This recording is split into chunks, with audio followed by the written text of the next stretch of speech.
एक समय की बात है। एक बहुत बड़ा राज्य था। उस राज्य के राजा के पास बहुत सारा खजाना था, जिसकी वजह से उस राजा ने अपने महल को बहुत बड़ा बनाया था। और ऐसा बनाया था कि अगर युद्ध के दौरान दुश्मन राजा उस पर भारी पड़ जाए तो महल के भूल भुलैया वाले रास्ते से भाग सके या छुप सके।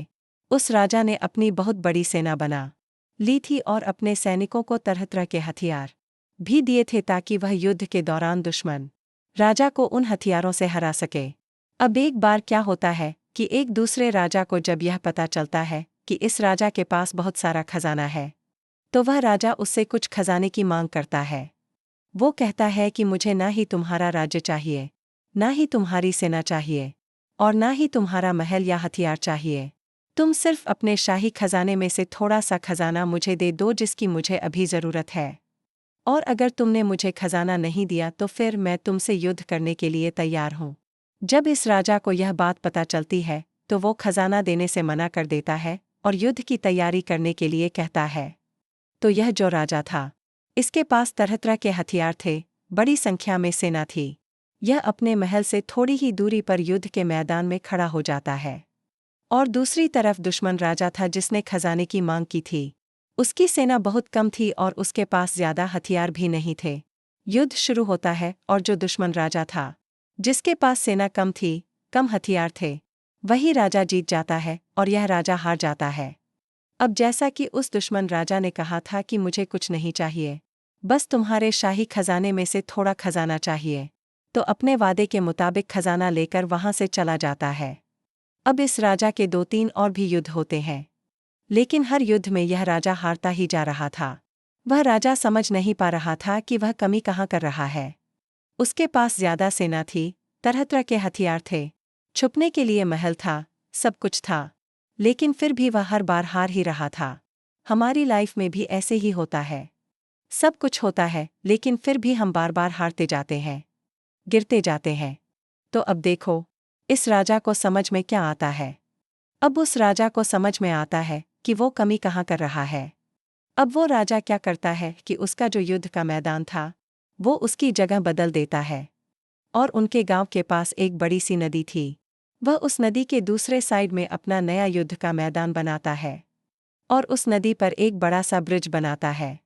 अब जब युद्ध होता है तो उसके पास जो तरह तरह के हथियार थे, वो उन्हें नष्ट कर देता है और वो अपने सैनिकों को सिर्फ एक घोड़ा, एक तलवार और एक कवच देता है। और वो उनसे कहता है कि आज तुम इन्हीं तीनों चीज़ों के साथ युद्ध करोगे।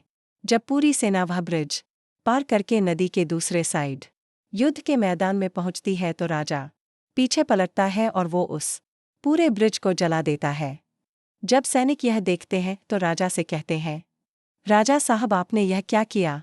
यही एक ब्रिज तो था जहां से हम निकल सकते थे। तो राजा सारे सैनिकों की तरफ देखता है और कहता है, अब हमारे पास यहाँ से भागने का कोई रास्ता नहीं है। आगे दुश्मन है और पीछे बड़ी सी नदी जिसे हम तैर कर पार नहीं कर सकते। अब हमारे पास सिर्फ एक ही विकल्प बचा है, लड़ो या फिर मरो। अब क्या होता है कि युद्ध शुरू होता है और इस बार वह राजा यह युद्ध जीत जाता है। क्यों? क्योंकि उन सबके पास एक ही विकल्प बचा था, लड़ना या फिर मरना। और हर एक सैनिक इस बार अपनी पूरी जी जान से लड़ा क्योंकि उनके दिमाग को पता था कि अब भागने का कोई रास्ता नहीं बचा है। अगर आपके पास भी बहुत सारे ऑप्शन हैं कि यह नहीं हुआ तो वो कर लूँगा, वो नहीं हुआ तो यह कर लूँगा, तो आप कुछ भी नहीं कर पाओगे।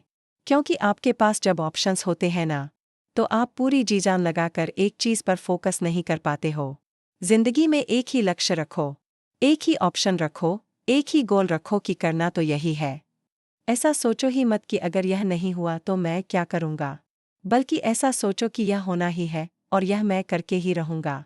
इसके सिवा कोई दूसरा ऑप्शन नहीं है मेरे पास। जब तक तोड़ूंगा नहीं, तब तक छोड़ूंगा नहीं। और फिर देखो आपकी ज़िंदगी में चीज़ें कैसे होने लगती हैं। काम को इतनी शिद्दत और मेहनत से करो कि वह खुद बोले कि उसे गर्व है कि आपने उसे किया है। तो दोस्तों, मैं हूँ आपका दोस्त एसके।